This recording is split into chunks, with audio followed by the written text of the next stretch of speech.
Hello and welcome to Bags of Action.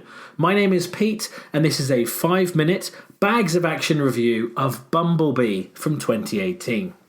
This Transformers prequel is written by Christina Hodson, who's done the new Birds of Prey movie for DC and also wrote Unforgettable and Shut-In. It's directed by Travis Knight, who directed animated movie Kubo and the Two Strings previously, and before that he was an animator. It stars Hailee Steinfeld, who most people would have first seen in True Grit. She's also been in the recent Charlie's Angels, was the voice of Gwen Stacy in Into the Spider-Verse, and is rumoured to be playing Kate Bishop in the Hawkeye TV series for Marvel. Jorge Lendeborg Jr. is also in this movie, who was in Spider-Man Homecoming and Alita Battle Angel, along with John Cena, the former wrestler who's from Fast and Furious 9 and also about to appear in the new version of the Suicide Squad. Dylan O'Brien from Deepwater Horizon and Teen Wolf is the voice of the titular Bumblebee, and Peter Cullen is on board as the definitive voice of Optimus Prime. So, it's a prequel to the Transformers movies, so what exactly is Bumblebee about? On the run in the year 1987, Bumblebee finds refuge in a junkyard in a small Californian beach town. On the cusp of turning 18 and trying to find a place in the world, Charlie Watson discovers Bumblebee, battle-scarred and broken. And that essentially is the premise that the trailer showed, which got me interested in this movie in the first place. Now, I quite like the first Michael Bay Transformers movie, but I disliked the second one so much I haven't watched any since. I thought it was an absolute mess. So having a trailer that made me interested in watching this really helped. What it does well is feel like an 80s movie. It's got a retro vibe. The music takes you right back to, well, for me, when I first discovered Transformers, which kind of makes sense. While they still make it relatable to a younger audience by having a relatively young central cast. On the one hand, this is an E.T. style movie about a girl who's tried to hide a new friend from the outside world while the military closes in on them.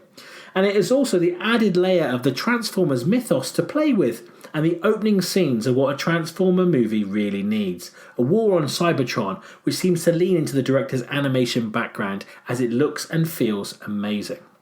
Once the film starts to centre on Charlie and a new friend Bee, who takes on the form of a VW Beetle, or Bug in the US, the film gets its heart and humour-driven centre, with the robot's antics reminding me of something like Big Hero 6 in some ways, with the same kind of sight gags being employed. At times, the balance between this 80s teen movie and the Transformers battle-driven plot is a tiny bit off, but not to the extent of something like Shazam. This feels like a refreshing new start for the Transformers movies. However, as a prequel, it is still tied into the other films, so I don't imagine they could do another Bumblebee film, but you never know, as I think this did quite well at the box office. Steinfeld and Lendeborg are great as the two main characters. John Cena's a little wooden and one-note, but not all ex-wrestlers can have the natural charm of The Rock, I guess. The action scenes in this film are great, and the transformations feel completely seamless, not just by Bumblebee, but also by the villains who shift from robot to car to helicopter or plane seamlessly. That helps make the CG-driven fights still have a level of jeopardy and real consequences, and in many ways I think this is as good as a Transformers movie could be. It was good to see Fred Dyer as the sheriff, which felt like an intentional throwback to his seminal 80s show, Hunter, which I used to love back in the day.